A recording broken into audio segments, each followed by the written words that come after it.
High, আমি জুজুলির দিয়া। আমি রান্না করছি কচুরলতি পোস্ত দিয়ে। কড়াতে তেল গরম করে নিয়ে নিচ্ছি, 1/2 চামচ কালো জিরে দেব, আর সাথে একটা মিডিয়াম সাইজের পেঁয়াজ কুচানো দিয়ে দিলাম, আর 2টো কাঁচা লঙ্কাও দিয়ে দিলাম সাথে।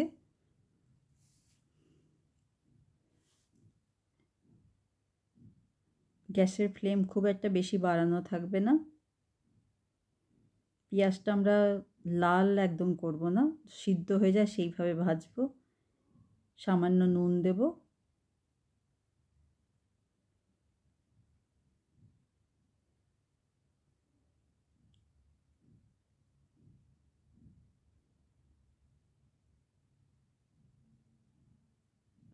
একটু ঢেকে ঢেকে ভাজবো। গ্যাসের ফ্লেমটা একদম কমিয়ে ঢেকে ভাজবো যাতে পেঁয়াজটা নরম হয়ে যায়।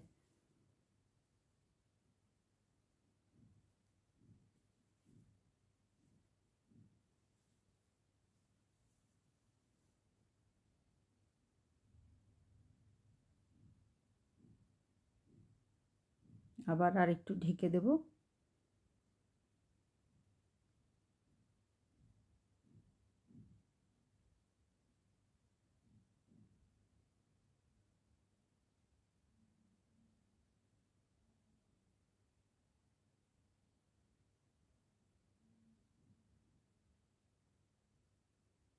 এর মধ্যে আমরা পোস্ত আমি পাউডার করে রাখি, পোস্ত পাউডার দিচ্ছি।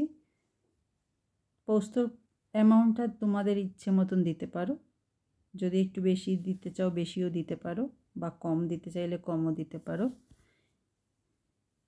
সামান্য একটু হলুদ দেব, ঝাল খেতে চাইলে কাঁচা লঙ্কাটা একটু বেশি অ্যামাউন্টে দিতে পারো। কচুরলতি তো একটু ঝাল ঝাল করলে ভালোই লাগে খেতে। এর মধ্যে আমি কচুরলতিগুলো দিয়ে দেবো। এই লতিগুলো আমি ডিপ ফ্রিজে রেখে দিয়েছিলাম ছাড়িয়ে, প্রায় 3 মাসের মতন হয়ে গেছে। দেখো এখনও ভালোই আছে লতিগুলো। আমি এরকম বেশি জিনিস হয়ে গেলে ডিপ ফ্রিজে রেখে দিই। যেরকম এঁচোড়, সজনের ডাঁটা, তারপরে তোমার মটরশুঁটি, তো এইবার লতিটাও রেখেছিলাম, তো দেখছি ঠিকই আছে। এবার একটু নুন দিয়ে দেবো, সব কিছু ভালো করে মিশিয়ে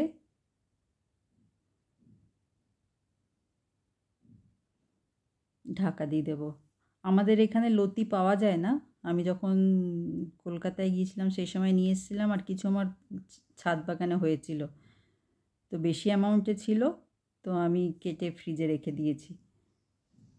নুন দিয়ে ঢেকে দিলে একটু জল বেরিয়ে আসবে, এই জলেই সিদ্ধ হয়ে যাবে।